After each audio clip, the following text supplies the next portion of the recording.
कैसे हैं दोस्तों। मैं हूं हारिस फ़ारूक और आप देख रहे हैं फ्लटर ऐप डेवलपमेंट की टीचिंग एंड ट्रेनिंग सीरीज़। इसमें एक रियल वर्ल्ड ऐप डेवलप की जाएगी जिसकी मदद से टीचिंग और प्रोफेशनल लेवल की ट्रेनिंग दोनों प्रोसेस एक साथ चलेंगे। चलिए शुरू करते हैं आज की क्लास।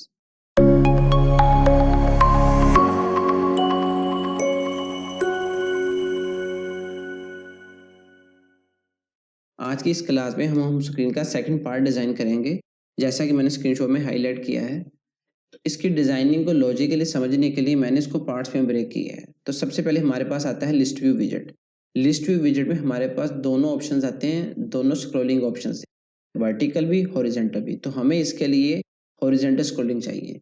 तो लिस्ट व्यू विजेट जब हम ऐड करते हैं तो उसके अंदर हम मल्टीपल आइटम्स को ऐड कर सकते हैं। उसके बाद तो आइटम्स की डिज़ाइन मतलब आइटम किस तरह शो होगा, आइटम की जो डिटेल है वो किस तरह शो होगी, उसके लिए हम सबसे पहले लेंगे कंटेनर विजेट। फिर कंटेनर विजेट के अंदर हमारे पास आएगा स्टैक विजेट। स्टैक विजेट हमें ओवरले वाली फंक्शनैलिटी देता है। फिर स्टैक विजेट के अंदर हम ऐड करेंगे पोजीशन विजेट। एक पोजीशन विजेट रिस्पॉन्सिबल होगा कि जो बैकग्राउंड इमेज को शो करेगा, दूसरा पोजीशन विजेट रिस्पॉन्सिबल होगा कॉलम विजेट को ऐड करने के लिए। फिर कॉलम विजेट के अंदर हम अपने बाकी विजेट्स ऐड करेंगे, जैसे कि दो टेक्स्ट विजेट हैं और एक राउंडेड कंटेनर होगा। तो सवाल पैदा होता है कि हम स्टैक विजेट क्यों यूज़ कर रहे हैं जबकि हमारे पास रो कॉलम विजेट पहले ही मौजूद है। हमारे डिज़ाइन की रिक्वायरमेंट ऐसी है कि हमें उसके अंदर बैकग्राउंड पे एक इलस्ट्रेशन चाहिए, फिर उसके ऊपर ओवरले पे बाकी विजेट्स चाहिए। तो इस ओवरले वाली फंक्शनैलिटी को देखते हुए हम स्टैक विजेट यूज़ कर रहे हैं। अगर हम रो और कॉलम विजेट यूज़ करते तो हमारे पास ओवरले वाली फंक्शनैलिटी नहीं आती। अब है लिस्ट व्यू विजेट। लिस्ट व्यू विजेट आमतौर पे इस्तेमाल किया जाता है स्क्रॉलिंग विजेट्स के तौर पे। तो इसके अंदर मल्टीपल हम आइटम्स ऐड करते हैं जो कि हमारे पास वर्टिकल या हॉरिजॉन्टल स्क्रॉलिंग में शो होते हैं। तो ये लिस्ट व्यू विजेट वहाँ यूज़ किया जाता है जहाँ पर हमारे पास स्टैटिक लिस्ट है। स्टैटिक लिस्ट से मेरा मतलब ये है कि हमारे पास पहले से ही डिफाइंड लिस्ट है, हमें पता है उसके नंबर ऑफ आइटम्स कितने हैं। तो उसको शो करने के लिए हम सिंपल लिस्ट व्यू विजेट यूज़ करेंगे। तो इसके अंदर हमारे पास दो इंपॉर्टेंट पैरामीटर्स हैं, बाकी पैरामीटर्स भी हैं पर ये दो इंपॉर्टेंट हैं, जैसे कि scroll direction, horizontal vertical direction देगा, चिल्ड्रन इसमें नंबर ऑफ आइटम्स हम ऐड कर देंगे। अब हमारे पास एक और फंक्शन आता है लिस्ट व्यू डॉट बिल्डर। ये लिस्ट व्यू का ही पार्ट है। तो इसके अंदर एक फंक्शन है तो डॉट बिल्डर। अब इसका काम ये है कि अगर हमारे पास डायनामिक डाटा है, हमारे पास डायनामिक लिस्ट है, तो उस केस में हम लिस्ट व्यू डॉट बिल्डर को यूज़ करेंगे। उस केस के अंदर हम सिंपल लिस्ट व्यू विजेट यूज़ नहीं कर सकते बल्कि लिस्ट व्यू विजेट का डॉट बिल्डर फंक्शन यूज़ करेंगे। अब डायनामिक डाटा से मेरी मुराद ये कि वो डाटा जो चाहे सर्वर से आ रहा है रन टाइम पे या वो डाटा जो रन टाइम पे चेंज हो रहा है, तो उस केस के अंदर हम डॉट बिल्डर यूज़ करेंगे। तो इसमें हमारे पास तीन इंपॉर्टेंट पैरामीटर्स हैं। आइटम काउंट का इसमें हम बताएंगे हमारे पास कितनी नंबर ऑफ आइटम्स हैं, और scroll direction, horizontal vertical direction, और item builder. Item builder responsible है आइटम की डिटेल को शो करने के लिए। जो हमारे पास नंबर ऑफ आइटम्स हैं, हमारे पास 10 आइटम्स हैं, हर आइटम की कुछ डिटेल्स हैं, उसमें कुछ डाटा है, उस डाटा को शो करने के लिए आइटम बिल्डर रिस्पॉन्सिबल है। अब आइटम बिल्डर करता क्या है कि हमें ये अलो करता है कि हम उसके अंदर एक डिज़ाइन तैयार कर सकें जो कि उस आइटम की डिटेल को शो करे। तो इसलिए ये आइटम बिल्डर बहुत इंपॉर्टेंट पैरामीटर है लिस्ट व्यू डॉट बिल्डर का। इसके बाद हमारे पास आता है लिस्ट व्यू डॉट सेपरेटेड।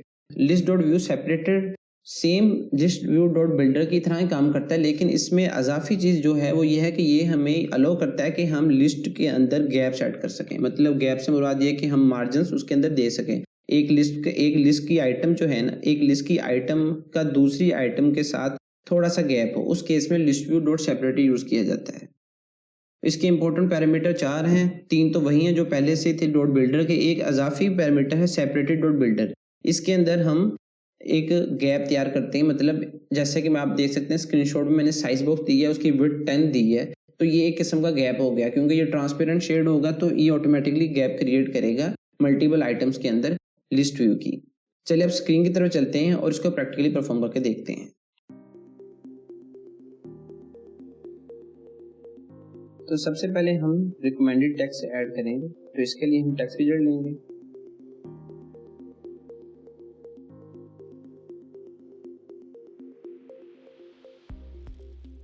ये हमने टेक्स्ट विजेट ऐड किया, रिकमेंडेड ऐड किया और फिर इसको थोड़ा स्टाइल दे देंगे।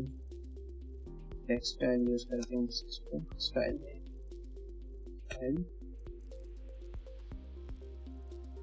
फॉन्ट साइज आ जाएगा हमारे पास हम इसका फॉन्ट साइज 16 रखते हैं और फॉन्ट वेट हम इसका रख देंगे W600। चलिए इसको हम चेक करते हैं। ये हमारे पास रिकमेंडेड आ गई। अब हमने इसको शुरू में लेके जाना, स्टार्ट में रिकमेंडेड शुरू में आई हमारे पास। तो हमारे पास कॉलम है, तो कॉलम में हम क्रॉस एक्सिस अलाइनमेंट पे चल जाएंगे। Cross axis alignment start. Cross axis alignment क्या चीज़ है, इसका क्या इस्तेमाल है, तो आप इसके लिए हमारी पिछली वीडियो देख सकते हैं, उसके अंदर हमने इसको एक्सप्लेन किया है।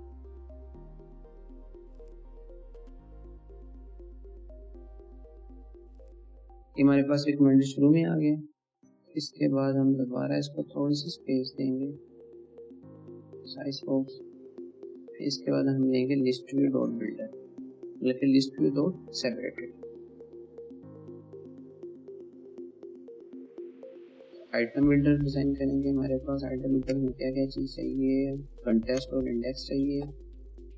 Contest, index, return, container. इसी तरह सेपरेटेड बिल्डर में हमें चाहिए होगा, सेम चीज़ चाहिए होगी इसके अंदर।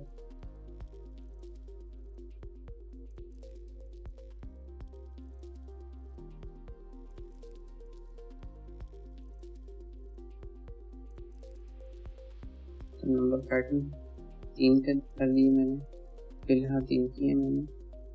तो यहाँ रिटर्न, इसको हम कर देते हैं size box return.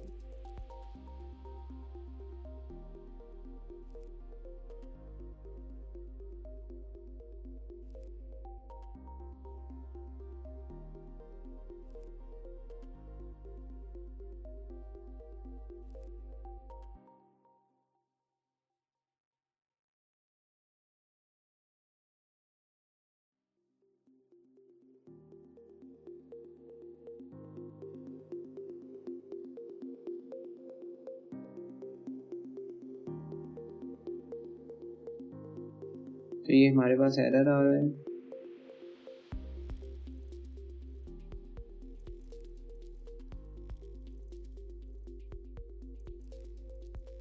Unbounded height, तो हमारे पास इसका एरर आ रहा है। हमने इसको हाइट नहीं दी, तो हम साइज बॉक्स में जाएंगे, साइज बॉक्स हाइट देंगे, इसको 120 हाइट देंगे और चाइल्ड में जाके लिस्ट में दो सेपरेटेड ऐड कर।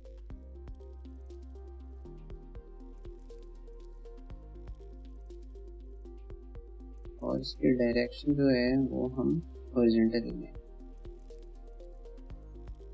तो डायरेक्शन एक्सिस तो हॉरिजॉन्टल। अब इसको चेक करते हैं हमारे पास क्या रिजल्ट आता है।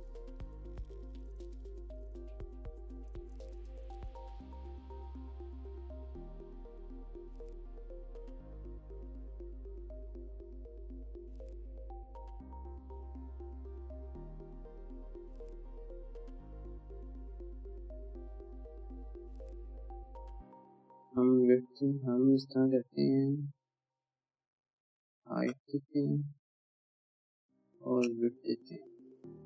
अब देखते हैं, ये देखिए हमने हाइट विड्थ दी तो हमारे पास ये रिजल्ट आ गया। तो इसको मैं कर देता हूँ 9। देखिए हमारे पास सारी स्क्रॉलिंग हो रही है इसके अंदर। और अगर मैं इसको कर दूँ 20 तो हमारा गैप इंक्रीज कर जाएगा। खैर इसको हम 10 देते हैं, इसको हम 3 करते हैं और इसकी विड्थ को हम 120 करते हैं। हाइट इसकी कम कर देते हैं क्योंकि हाइट बाय डिफॉल्ट ही ले रहा है यहाँ से। तो इसकी विड्थ को 150 कर देते हैं हम, 150 से ज़्यादा 180 कर देते हैं इसकी विड्थ को। चलिए हमारे पास ठीक है। तो कलर हम खत्म करते हैं हम, क्योंकि हमने डेकोरेशन यूज़ करना है, बॉक्स डेकोरेशन। इसमें हम कलर यूज़ करेंगे और इसको हम देंगे बॉर्डर रेडियस, दो सर्कुलर हम 10 दे देंगे। हमारे पास राउंडेड एजेस आ गई हैं। तो अब इसको मज़ीद हम डिज़ाइन करते हैं। तो अब हमें इसमें चाहिए है चाइल्ड में अब सबसे पहले हम इसका बैकग्राउंड डिजाइन करते हैं। तो सबसे पहले हमें चाहिए स्टैक विजेट। स्टैक विजेट में हम देंगे चिल्ड्रन, फिर उसमें हमें चाहिए पोजीशन विजेट। पोजीशन विजेट में हम करेंगे इमेज तो एसर्ट, हमारे पास एसर्ट्स इमेजेस,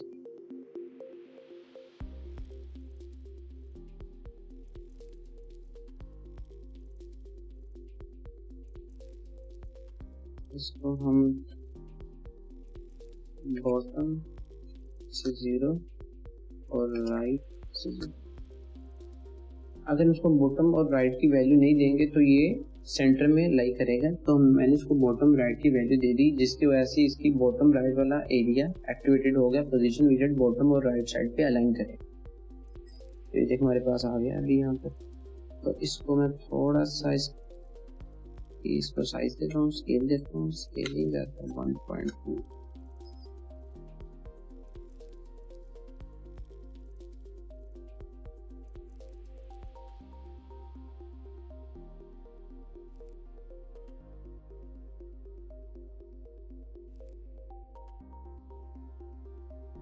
इसको थोड़ा सा मजीद बढ़ा लेते हैं।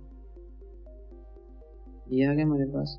ये देखिए जब मैं इसको तो मैं डीएक्टिवेट कर देता हूँ तो उसकी बॉटम अलाइनमेंट खत्म हो जाएगी। ये देखिए हमारे पास वो मर्जी से टॉप लेफ्ट वाली साइड पर आ गया। तो मुझे इसको चाहिए बॉटम राइट पर, तो मैंने इसकी बॉटम राइट पे दे दिया, जिसकी वजह से वो बॉटम राइट पे अलाइन कर गया। तो अब हमें दूसरा पोजीशन विजेट चाहिए जिसमें हम बाकी है अपने जिसमें हम कॉलम ऐड कर सकें। तो इसमें आएगा कॉलम में आएगा चिल्ड्रन। तो इसके अंदर हम सबसे पहले क्या ऐड करेंगे, टेक्स्ट विजेट एक ऐड करेंगे। हमें एक टेक्स्ट विजेट चाहिए।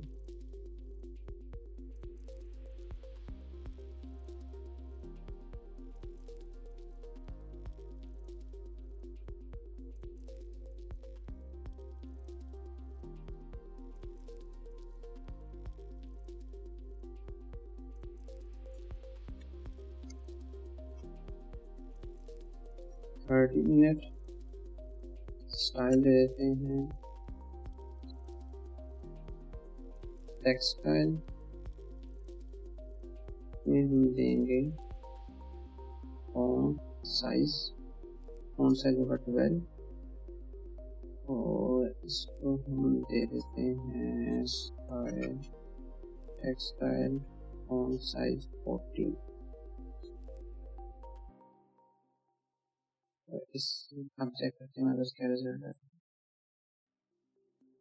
तो सबसे पहले इसको फॉन्ट वेट देते हैं, W600 देंगे हम। अब इसको हम थोड़ा सा इसकी अलाइनमेंट करेंगे इसके हम।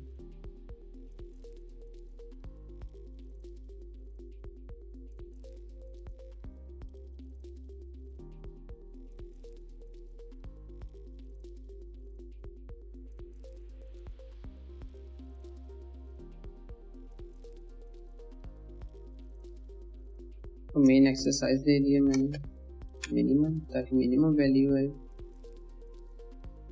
और इसी तरह पोजीशन के अंदर इसको टॉप में लूँगा 10 और लेफ्ट में लूँगा 5।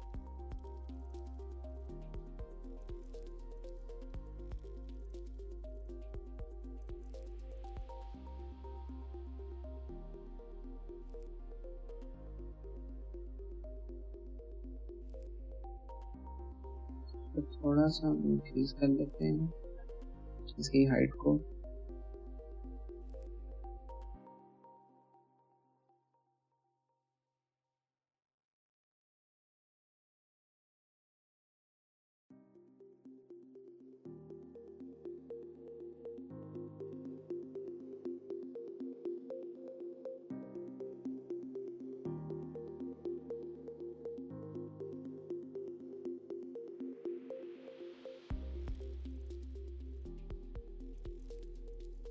अब इसको हम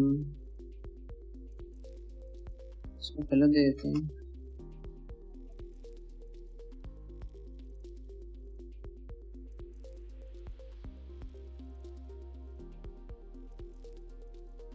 कॉलम को हम क्रॉस एक्सिस अलाइनमेंट देते हैं। क्रॉस एक्सिस अलाइनमेंट क्या करेगा, ये इसको हॉरिजॉन्टली अलाइन करेगा। तो इसको मैं कर दिया स्टार्ट। तो मेरे पास 30 मिनट एग्जैक्टिव प्रॉब्लम दोनों आ गए। अब इसके अंदर हमें जो चीज़ चाहिए है साइज बॉक्स और राउंडेड कंटेनर चाहिए। इसके अंदर हम कंटेनर ऐड करेंगे। कंटेनर के अंदर हम डेकोरेशन ऐड करेंगे। बॉक्स डेकोरेशन आएगी। बॉक्स डेकोरेशन में हम कलर्स डॉट ब्लैक कर देंगे। इसके अंदर शेप आएगी हमारे पास बॉक्स शेप डॉट सर्कल। और इसी तरह हम इसको हाइट विड्थ देते हैं, हाइट 30 विड्थ 30। तो ये हमारे पास आ जाएगा यहाँ पे।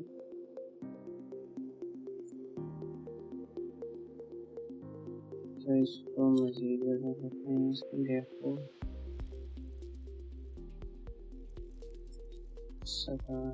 17 दिया हमने। अब इसके अंदर हम ऐड करेंगे चाइल्ड और ऐड करेंगे आइकन्स और एरो फॉरवर्ड साइज कलर और हमारे पास अवेलेबल ये हमारे पास आइकन आ गया। अभी इसमें देखते हैं हमारे पास आइकन का साइज थोड़ा सा बढ़ा देते हैं।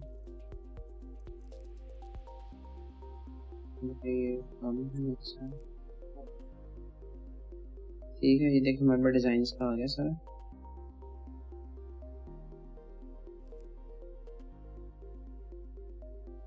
तो अब इसको हम एरे के जरिए कंट्रोल करते हैं।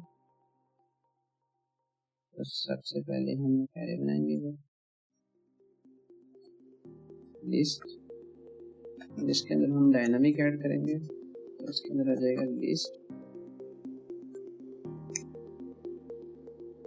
तो इसमें हमारे पास आएगा, सबसे पहले हम देंगे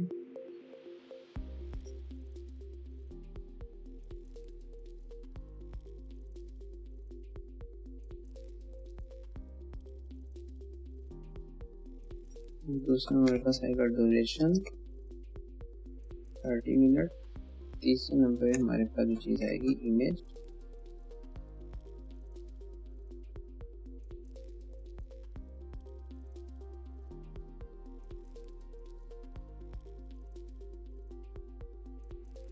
ये आ गया हमारे पास।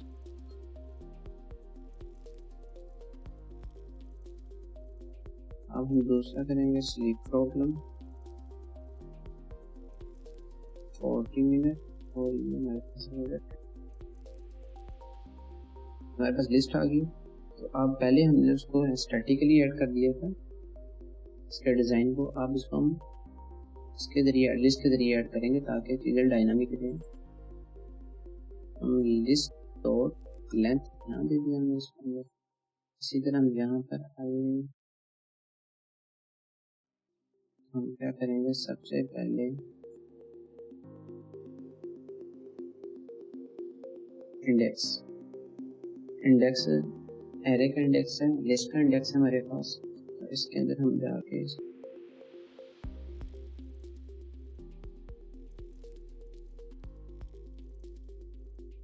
हमारे पास आ जाएगा इमेज। चेक करते हैं मेरे पास बड़ा कर रहा है, इमेज आएगा।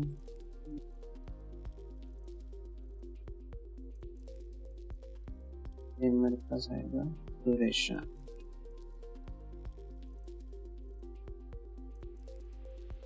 देखिए हमारे पास मैं 45 मिनट कर देता हूँ।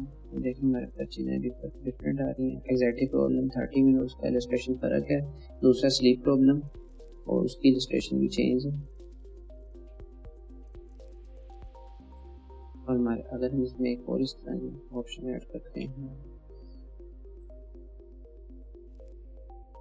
देखिए हमारे पास तीसरा ऑप्शन भी आ गया, ये डायनामिकली हम इसमें जिसमें जो डाटा ऐड करेंगे वो डायनामिकली अपडेट हो जाएगा वहाँ।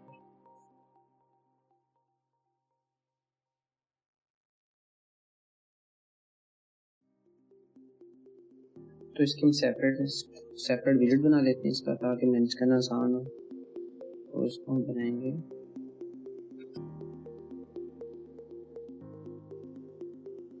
recommended list widget stateful widget।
ये देखिए हमने इसको अलग विजिट नहीं कर लिया, तो ये हमारे पास डिजाइन हो गई।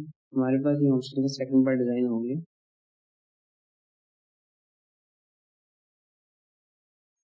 अगर आपको कोई चीज़ समझ नहीं आ रही तो आप उसको कमेंट में जरूर लिखिएगा।